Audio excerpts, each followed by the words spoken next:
So when I say safety police, what comes to mind?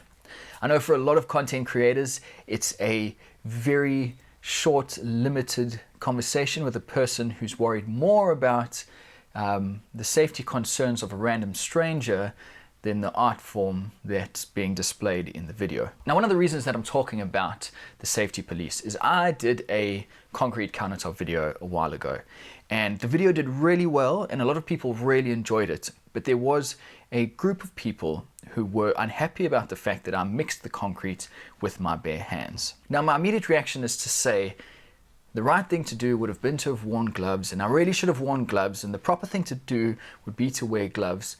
But the fact of the matter is that I've worked with cement a few times over the course of my life, and I've never ever had a problem handling wet cement with my hands. Admittedly, it does make my skin dry and it's not the nicest thing in the world, so wearing gloves is a good idea, but it's never caused me to spontaneously combust, or it's never melted the skin off my hands. Now, I have heard stories that some people are allergic to cement when it touches their skin.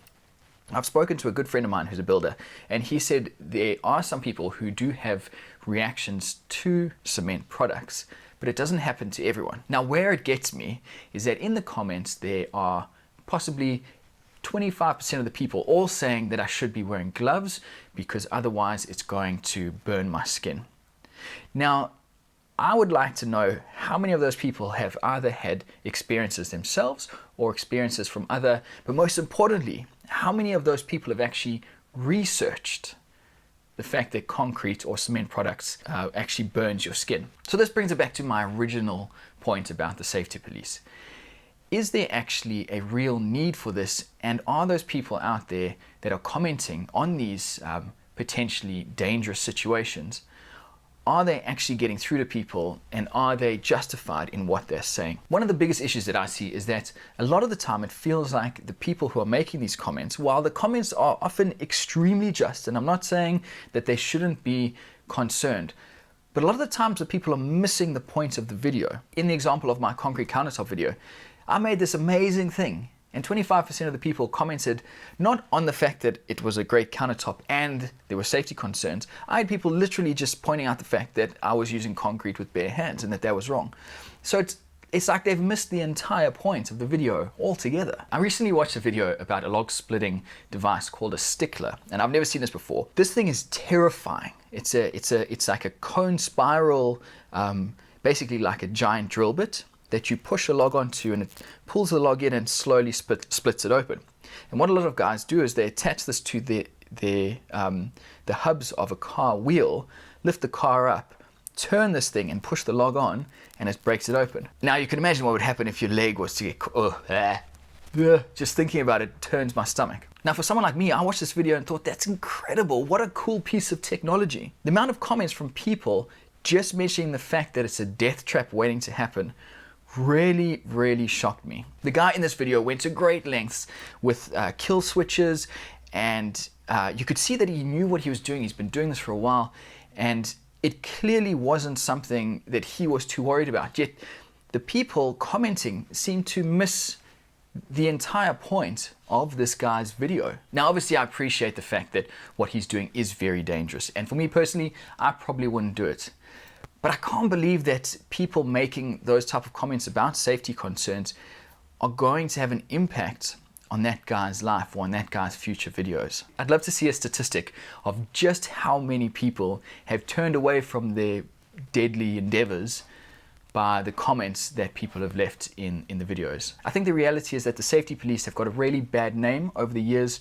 So at the end of the day, you've got to be very careful if you are genuinely concerned about that person's safety, and you're not just someone who wants to tell their own scare story. I think it comes down to who's commenting as well. I know over on my other channel where I do DIY and how-to videos, there's a group of people who are regular subscribers and regular viewers, and if they were to say to me that I was doing something dangerous, I would probably listen to them. But if it was a random stranger who I've never seen before and never talked to before, who came out of nowhere and just commented on the fact that I was being unsafe, it's very difficult to take that with a grain of salt. And it's not because the person's incorrect in what they're saying. They most probably are correct.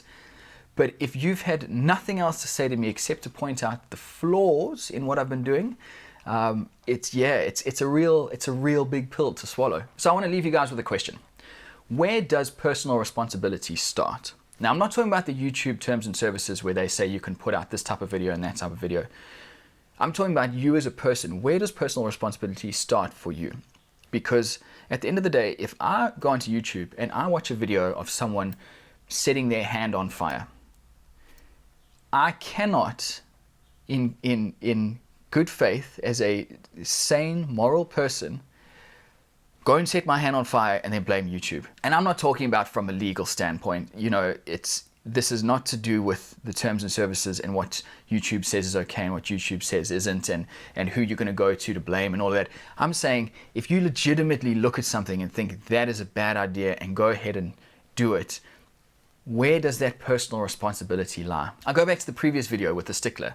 I would not feel comfortable using that device, and therefore I will not use it. And in my opinion, that is personal responsibility. But is that person who's put that video up responsible for someone doing what he's done or using that tool in the way that he has used it? So I'd love to hear what you guys have to say about this.